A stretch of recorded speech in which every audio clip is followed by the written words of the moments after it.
Hello, it's Pete from the Make Noise Instagram channel, back again with another patch tip. This week we're talking about feedback. Feedback patching is an experimental technique that can serve as a gateway towards all types of haunting, otherworldly kind of sounds. A feedback patch is one where the output of one module is patched to the input of another module, and the output of that second module is patched back to the input of that first module. Depending on what types of modules you're using in this arrangement, it can produce a wide variety of tones. One of my favorite feedback patches at the moment uses QPAS and whatever echo or reverb module you have on hand. This is a tape and Microsound music machine, so I'll be using a Mimeophon, but this also works with an Erbe-Verb or an Echophon as well.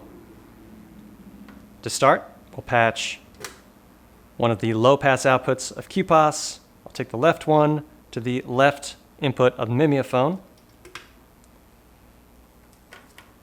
and we'll patch the left output of the Mimeophon to the left input of QPAS. I'll be sending it into a Mult first, because we'll also be listening to this output. Okay, so sending a copy of the left output from Mimeophon to the left input of QPAS, as well as a copy of the left output of the Mimeophon to the left input of an XO channel. This is what we'll be listening to.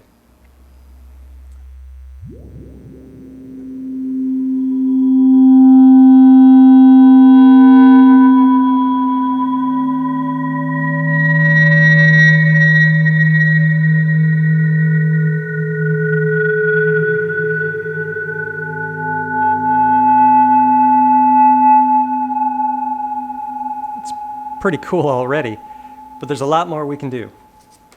First off, I'll take the other output of the Mimeophon, the right output, and patch it to the right input of XO, so that now we're monitoring in stereo.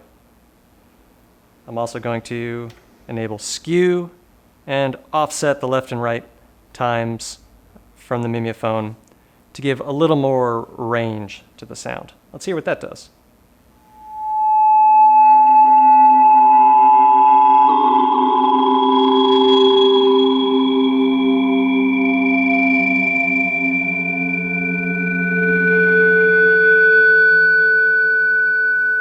And I'm also going to engage flip, kind of just to see what it sounds like.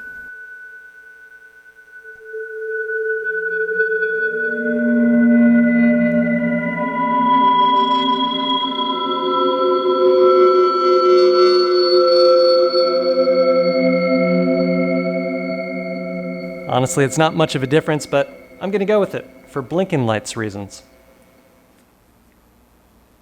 I've been playing the level control of QPAS to bring the effect in, to raise the level of the feedback loop and activate it, and then turning it down to lower that level and basically extinguish the feedback loop. But we can also do that with more gestural controls, like the pressure output of zero control, or if you have a pressure points, that would work just as well too. So I've patched the pressure output to the level CV input. I'll raise this to around noon. Now when I press a pad, I should invite the feedback loop into our speakers. Let's see if it happens.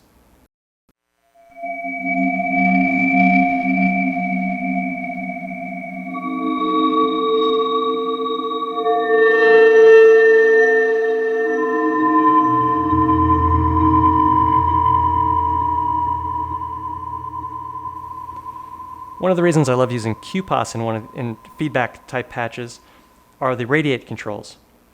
We can use them to really sculpt the character of the loop.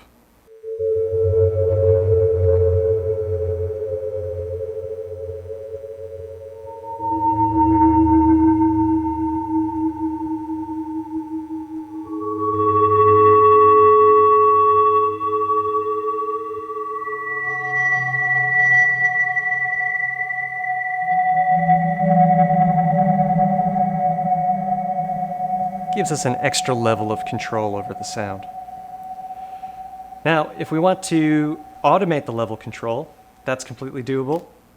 We can use something like maths. What I'll be doing here is patching the sum output of maths to the level CV input of QPAS, And I'll cycle channel 4, which is set positively.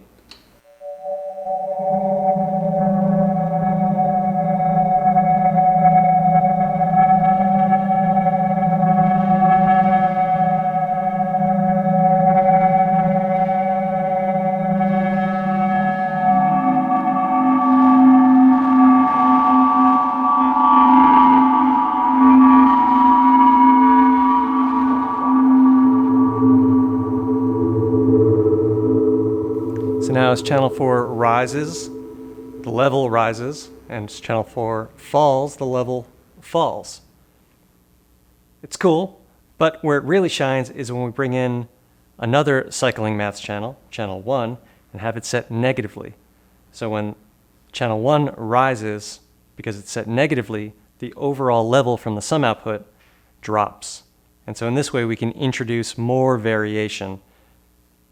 Channel 4 is rising quickly, and channel 1 is rising and falling more slowly, subtracting its level from channel 4's level, introducing rests and gaps in the sound. Let's hear it in action.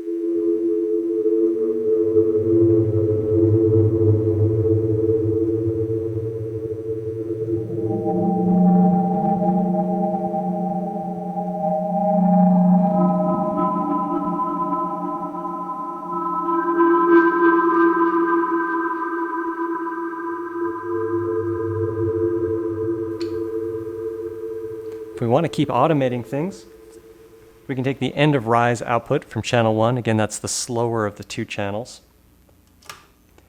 and patch it to the clock input of WOGGLEBUG. If you have a sequencer, you could patch it to the clock input of your sequencer. We'll be taking the stepped output from the WOGGLEBUG and patching it to the frequency 1 control on QPAS. I'm setting the attenuverter around 2 o'clock or so to limit the range of control from the stepped output, which is a pretty wide range. And in doing this, I'm saying every time the end of rise cycle goes high, so with each cycle of channel 1, a new random voltage will be generated, and a new tone will be created within the feedback loop. This will save me from having to turn the knob manually. Let's give it a listen.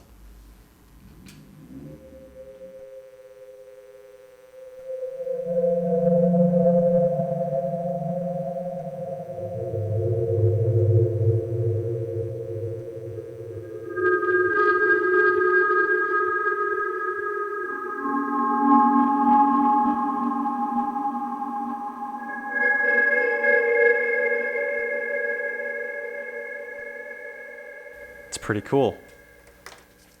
But let's also modulate another parameter to give even more movement to the sound. I'll take the smooth CV output from the WOGGLEBUG and patch it to the left RADIATE CV input of QPAS. Let's check it out.